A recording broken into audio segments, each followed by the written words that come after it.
बच्चों, आज की कक्षा में हम परिमेय संख्याओं के गुणनफल पर बात करेंगे और साथ ही परिमेय संख्याओं के गुणनफल पर होने वाले जो प्रगुण हैं, जैसे कि संवरक प्रगुण, क्रम विनिमेय प्रगुण इत्यादि के बारे में हम विस्तृत चर्चा करेंगे। तो चलिए शुरुआत करते हैं। तो बच्चों, आपको यहाँ पर टोकरी में कुछ सेब दिखाई दे रहे हैं। तो हमारे पास यहाँ एक टोकरी में 6 सेब हैं और ऐसी कितनी टोकरियां हैं हमारे पास? 1, 2, 3, 4। तो आप देख रहे हैं, अगर मैं ये कहूँ कि सभी सेबों को आप जोड़कर बताइए कि ये कितने हैं, तो हम ये जान चुके हैं कि मल्टीप्लिकेशन अर्थात गुणनफल जो है वो रिपीटेड एडिशन यानी कि आवर्तन योग के बराबर होता है। यदि 6 हमारा 4 बार जुड़ रहा है तो इसे हम 4 गुणा 6 यानी कि 4 बार 6 अर्थात 24 लिख सकते हैं। इसका अर्थ ये हुआ कि जो गुणा है वो योग करने के बाद उसके आवर्तन को दर्शाता है। अब चलिए इसे परिमेय संख्याओं से जोड़ते हैं। बच्चों, आप 6 के बटे में यदि 1 लगा दें, हमने ये पढ़ा था कि यदि कोई भी परिमेय संख्या है, जैसे कि 4 है मान लीजिए, तो 4 को आप 4 के बटे में 1 करके लिख सकते हैं 4/1। जिस भी संख्या के नीचे कोई भी अंक नहीं है, हर नहीं है, आप उसके हर में आप 1 लगा सकते हैं। इसी प्रकार आप 6/1, 6/1, ये जो 6 लिखे हुए हैं 4 बार, आप इन्हें 6/1, 6/1 4 बार लिख दीजिए। फिर परिमेय संख्याओं के योग में हमने पढ़ा था कि इनके हर को 1 बार लिखेंगे और उसके बाद इसके अंशों को जोड़ देंगे, क्योंकि यहाँ पर समान हर है तो इसके अंशों को हमने जोड़ दिया है और 4 गुणा 6/1 24/1 अर्थात 24 यहाँ पर हमारा आंसर आ गया है। बच्चों, अब यहाँ पर हम एक प्रश्न करते हैं। एक माँ है, माँ के पास 2 और एक आधी रोटी है ना, 1, 2 और एक आधी, 2 रोटी और आधी रोटी है माँ के पास और माँ इसे अपने 2 बच्चों में बराबर बराबर बांटना चाहती हैं। वो चाहती हैं कि मेरे दोनों बच्चों को बराबर बराबर रोटी मिले, है ना। तो वो इसे कैसे करेंगी? वो पहले 2 और आधी रोटी का आधा करेंगी, यानी कि 2 सही 1/2 का आधा करेंगी और का के लिए आप जानते हैं हम गुणा का चिन्ह लगाते हैं, आधा 1/2 और जब आप इसे हल करेंगे तो 5/2, 2 दूनी 4 और 1 5/2 गुणा 1/2। अब इसके बाद आपको याद होगा कि हम भिन्नों की गुणा कैसे करते थे। अंश की गुणा अंश में करते हैं और हर की गुणा हर में करते हैं। 5 गुणा 1 बटा 2 गुणा 2 अर्थात 5/4 हमारा उत्तर आया। इसका मतलब 5/4 जो रोटी का भाग है वो रोहन को मिलेगा, पहले बच्चे को, और 5/4 भाग ही ज्योति को भी मिलेगा। ठीक है, तो हमने कैसे किया? गुणनफल में का अर्थ जो है गुणा होता है, भिन्नों की गुणा हम इस प्रकार से करते थे। बच्चों, परिमेय संख्याओं के बारे में आप जानते हैं कि परिमेय संख्याएं भिन्नों का ही एक रूप है, लेकिन भिन्न जो है कभी ऋणात्मक नहीं हो सकती, लेकिन परिमेय संख्याएं ऋणात्मक हो सकती हैं। अब चलिए भिन्नों के गुणा की एक गतिविधि के बारे में और भी चर्चा करते हैं। जैसे मेरे पास यहाँ पर आप इस एक्टिविटी को देख पा रहे हैं, ये जो गतिविधि दी हुई है, इस गतिविधि में मैंने 3 भाग बराबर किए हुए हैं। 3 बराबर भागों में आपने एक भाग को हरे रंग से शेड किया हुआ है इस शीट में। इसी प्रकार से मेरे पास इतना ही बड़ा एक दूसरा वर्ग भी है और मैंने इस वर्ग के यहाँ पर 5 बराबर भाग किए हैं। 5 में से मैंने 3 को शेड किया है। अब हम इन्हें एक दूसरे के ऊपर रखते हैं, तो आप इन्हें एक दूसरे के ऊपर रखकर देख पा रहे होंगे कि इनके जो कुल हिस्से हैं अब कितने हो गए हैं। एक में थे 5, एक में थे 3, अब कुल हिस्से हो गए हैं 15 और 15 में से जो कॉमन पार्ट है, उभयनिष्ठ पार्ट है, जिसपे दोनों रंग आ रहे हैं, वो हैं आपके 1, 2, 3, यानी कि 3/15, है ना। तो आइए इसको एक बार स्लाइड के माध्यम से देख लेते हैं।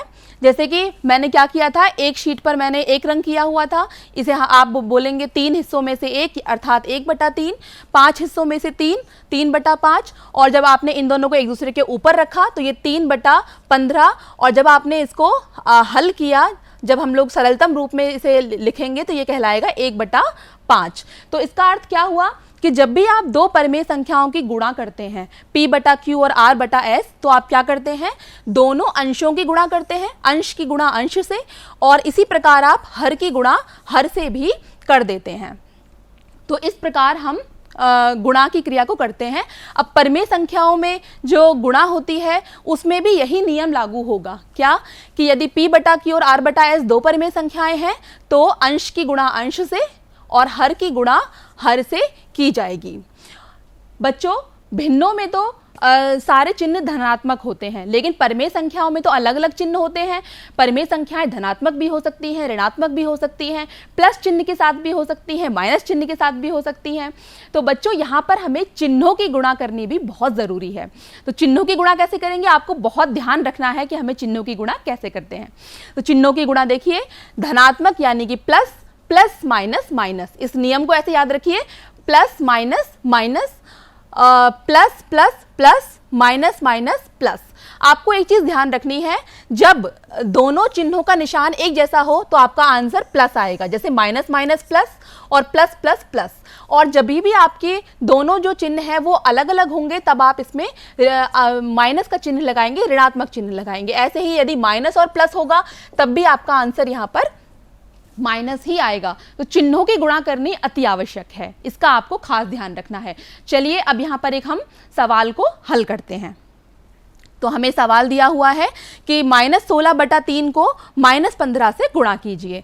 तो हम क्या करेंगे, -16 बटा 3 गुणा, पहले इसको चिन्ह के रूप में लिख देंगे। अब बच्चों, -16 बटा 3 गुणा 15 के बटे में कुछ नहीं है, आप यहाँ 1 लगा सकते हैं और अपना नियम याद रखेंगे, क्या, अंश की गुणा अंश से करनी है, हर की गुणा हर से करनी है। अब अंश और हर में आपको देखना है क्या कोई दो जो संख्याएं हैं वो ऐसी हैं जो एक ही पहाड़े में आ जाएं, जैसे कि 3 और 15 हैं, उनका आप मासा भी कह सकते हैं। जैसे 3 और 15 का मासा 3 होगा तो आपने इनके मासा से इनको भाग कर दिया है, तो ये 1 पर गया, ये 5 पर गया, और जो आपका आंसर है अंश की अंश से गुणा की। अब यहाँ चिन्हों की भी गुणा की है, माइनस माइनस प्लस, 16 पंजे 80 बटा 1 यानी कि 80 हमारा आंसर आ गया है। तो बच्चों, परिमेय संख्याओं की गुणा की संक्रिया के अब प्रगुणों पर चर्चा करेंगे। तो मैंने आपको पहले ही बताया था कि हम कौन कौन से प्रगुण कर चुके हैं। परिमेय संख्याओं में हमने योग के प्रगुण भी किए थे, जैसे कि पहला जो प्रगुण हमने किया था वो संवरक प्रगुण था। तो संवरक प्रगुण को सत्यापित करने के लिए कि यह गुणनफल पर संतुष्ट है या नहीं, इसके लिए हम यहाँ पर एक सवाल लेते हैं। चलिए, जैसे पहला प्रश्न है कि परिमेय संख्याओं -3 बटा -8 और 20 बटा -9 का गुणा कीजिए तथा सत्यापित कीजिए कि प्राप्त गुणनफल एक परिमेय संख्या है या नहीं। ध्यान रखना है, हमने दो परिमेय संख्याएं ली हैं और इनकी गुणा करके यदि परिमेय संख्या आया तो संवरक प्रगुण जो है संतुष्ट होगा, उसके अलावा नहीं होगा। तो चलिए पहले इनकी गुणा करके देखते हैं। हमने पहले -3 बटा 8 और 20 बटा -9 की गुणा की, अंश की अंश से गुणा की और हर की हर से गुणा की। इसके बाद हमने पहले चिन्हों की गुणा कर ली, माइनस प्लस माइनस, माइनस बाहर आ गया, माइनस माइनस प्लस, प्लस बाहर आ गया। अब 3 और 20 की गुणा और 8 और 9 की गुणा हम यहाँ पर करना चाहते हैं। आप देखेंगे 3 और 9 एक पहाड़े में कटेंगे, 3 एकम 3, 3 तिया 9। इसी प्रकार से 8 और 20 4 के पहाड़े में कटेंगे, 4 दूनी 8, 4 पंजे 20। फिर से क्या करना है आपको, बाहर माइनस का चिन्ह लगा हुआ है, 1 और 5 की गुणा, 2 और 3 की गुणा। तो 1 पंजे 5, -5 बटा 6 जो कि एक परिमेय संख्या है, क्योंकि ये p बटा q के रूप में लिखी गई संख्या है, इसलिए संवरक प्रगुण यहाँ पर हमारा सत्यापित है। बच्चों, परिमेय संख्याओं के गुणा पर अब हम अगले प्रगुण की चर्चा करते हैं। अगला प्रगुण है क्रम विनिमेय प्रगुण, यानी कि कॉम्यूटेटिव प्रॉपर्टी। कॉम्यूटेटिव प्रॉपर्टी में हमने आपको क्या बताया था कि हम दो स्थानों की अदला बदली करते हैं, दो संख्याओं की अदला बदली करते हैं, और जब अदला बदली करने के बाद उस संक्रिया पर, जो संक्रिया हम कर रहे हैं, जैसे यहां पर हम कौन सी संक्रिया करेंगे अभी, गुणा की संक्रिया, और उत्तर यदि समान आता है उस संक्रिया पर, तब हम कहते हैं कि ये क्रम विनिमेय प्रगुण संतुष्ट है। तो आइए, जैसे निम्नांकित में से प्रत्येक को हल कीजिए और दिखाइए कि दोनों स्थिति में जो गुणनफल है वो समान है या नहीं। तो आप देखेंगे मैंने यहाँ पर एक संख्या ली हुई है, -2 बटा -5 और 7 बटा -4। अगली बार में मैंने इनके स्थान बदल दिए, 7 बटा -4 को मैंने इधर लिख दिया है और -2 बटा -5 को मैंने इधर लिख दिया है ना बच्चों। तो चलिए पहले मैं एक पार्ट सॉल्व करती हूँ, ये वाला पार्ट है ना। तो हमने क्या किया, अंश की अंश से गुणा की है और हर की हर से गुणा की है। अब यहाँ पर हम देखेंगे कि या तो आप ऐसे कर लीजिए कि एक साथ ही आप इनके पहाड़ा जो गिनकर आप 2 और 7 की गुणा यहाँ पर लिख दीजिए। इसी प्रकार से 5 और 4 की लिख दीजिए 20 माइनस माइनस प्लस करके। अब आप इनके मासा से इनको भाग कर सकते हैं। जैसे इनका मासा 14 और 20 का मासा 2 होगा, ये 2 के ही पहाड़े में दोनों आएंगे, तो आप इसे लिख सकते हैं -7/10। अब चलिए जो दूसरा हमारा पार्ट है जिसमें हमने इसके स्थानों को बदल दिया है, अब चलिए हम उसे सॉल्व करते हैं। तो हमने क्या किया, 7/-4 -2/-5, अंश की अंश से गुणा, हर की हर से गुणा, दोबारा हमने वही किया, दोबारा मासा से भाग कर दिया और हमारा उत्तर आया है -7/10।